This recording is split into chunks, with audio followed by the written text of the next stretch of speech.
మనం నిలబడటమే అంతంత మాత్రమైనప్పుడు మనం ఎదుటి వాళ్ళని నిలబెట్టడం ఎక్కడా? ఎదుటి వాళ్ళని నిలబెట్టాలంటే ముందు మనకు బలం ఉండాలి. ఇప్పుడు ఇద్దరు టీబీ పేషెంట్లు ఉన్నారనుకో, ఇద్దరు టీబీ పేషెంట్లే, ఇద్దరు నెమ్ము అనే బలహీనత ఉన్నవాళ్ళే, అంటే ఇద్దరికి ఆయాసం ఉంది. ఒకడికి ఆయాసం ఉండి ఒకడికి ఆయాసం లేకపోతే ఆయాసపడేవాడిని వీడు కాపాడుతాడు. ఇద్దరు టీబీ పేషెంట్స్ అయితే ఒకడినొకడు ఏం కాపాడతారు? ఇద్దరు కలిసి కింద పడతారు. ఒకడు శక్తిహీనుడైనా ఒకడు శక్తివంతుడై ఉన్నప్పుడు శక్తిహీనుడిని శక్తివంతుడు నిలబెట్టగలుగుతాడు. ఇద్దరు శక్తిహీనులైతే కష్టం. కాబట్టి ఇక్కడ ఎదుటి వాళ్ళని నిలబెట్టడానికి పూనుకునేటప్పుడు ముందు మనం శక్తివంతులమై ఉండాలి. ఎదుటి వాళ్ళని బాగు చేయడానికి పూనుకున్నప్పుడు ముందు మనము సరిచేయబడిన వాళ్ళమై ఉండాలి. ఎదుటి వాళ్ళని శుద్ధీకరణలోనికి నడిపించాలని మనం పూనుకున్నప్పుడు ముందు మనం శుద్ధీకరణ పొంది ఉండాలి. దేవునికి స్తోత్రం కలుగునుగాక.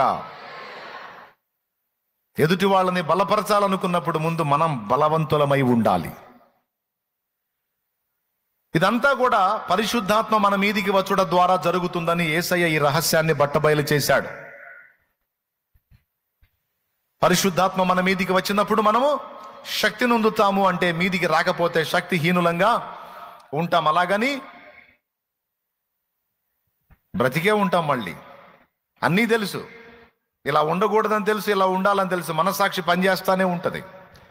ఏది చేయాలో తెలుసు, ఏది చేయొద్దో తెలుసు, కానీ వాటిని నెరవేర్చడానికి శక్తి చాలదు. దేవునికి స్తోత్రం కలుగును గాక. ఆ బలాన్ని మనకిచ్చి మనల్ని బలపరిచేది పరిశుద్ధాత్మ. ఆయన సహాయం లేకుండా మనం నిలవటం సాధ్యం కాదు. ప్రమిద చూశారు కదా మీరు, దీపపు ప్రమిద.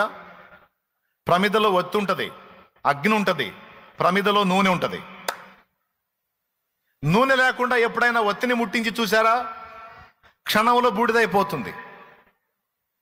అదే నూనెతో ఆ ఒత్తిని తడిపి మీరు ముట్టించండి, నూనెతో ఆ ఒత్తిని తడిపి ముట్టించండి మీరు, అది కాలిపోదు త్వరగా. దాని వెలుగు నిలకడగా ఉంటుంది.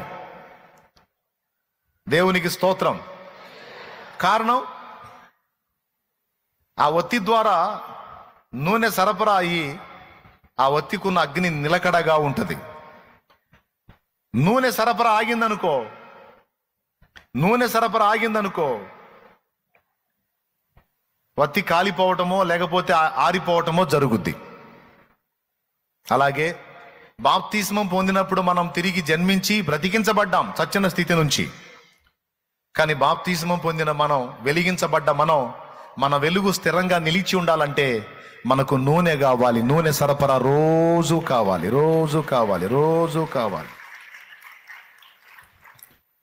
ఆ నూనె సరఫరా అయినంత వరకు మన ఆత్మీయ జీవితాలు వెలుగుతూ ఉంటాయి. యేసు ప్రభు చెప్పాడు, మీకు గుర్తుందో లేదో, మీ దీపములను వెలుగుచుండనీయుడి, మీ నడుములో కట్టుకొనుడి, మీ దీపములు వెలుగుచుండనీయుడి అనే మాట శిష్యులతో అన్నట్టు బైబిల్లో రాయబడి ఉంది.